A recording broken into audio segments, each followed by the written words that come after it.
Chicken biryani, mutton biryani కన్నా egg biryani చేయటం చాలా అంటే చాలా ఈజీ. మా హస్బెండ్ బ్యాచిలర్‌గా ఉండేటప్పుడు ఎక్కువ చేసుకునే రెసిపీ ఇది.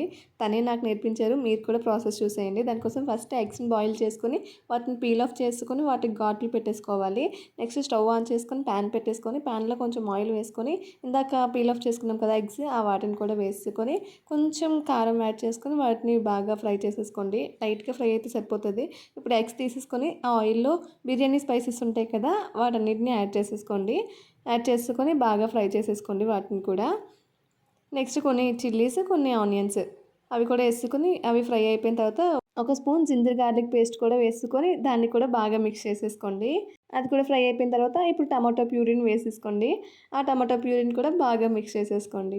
ఇప్పుడు కొంచెం బిర్యానీ మసాలా, చికెన్ మసాలా, గరం మసాలా, ధనియాల పొడి అవన్నీ ఆప్షనల్. మీ దగ్గర ఏముంటే అవి యాడ్ చేసుకోండి. వాటిని కూడా యాడ్ చేసుకొని బాగా మిక్స్ చేసేసుకోండి. మొత్తం మిక్స్ అయిపోయిన తర్వాత కొంచెం సాల్ట్, కొంచెం కారం యాడ్ చేసుకోండి. సరిపోద్ది అంటే అవసరం లేదు. అది కూడా వేసుకొని బాగా మిక్స్ చేసేసుకోండి. ఇప్పుడు ఇందాక ఫ్రై చేసుకున్న ఎగ్స్ ఉన్నాయి కదా! వాటిని కూడా వేసుకొని మీరు ఎంత రైస్ కావాలనుకుంటున్నారో ఆ రైస్ కూడా కడిగేసి వేసేసుకోండి. నార్మల్ రైస్ కాబట్టి ఒక గ్లాస్‌కి 2 గ్లాసెస్ ఆఫ్ వాటర్ సరిపోతది. అదే బాస్మతి రైస్ అయితే ఒక గ్లాస్‌కి 1 ½ గ్లాస్ వాటర్స్ వేసుకోవాలి.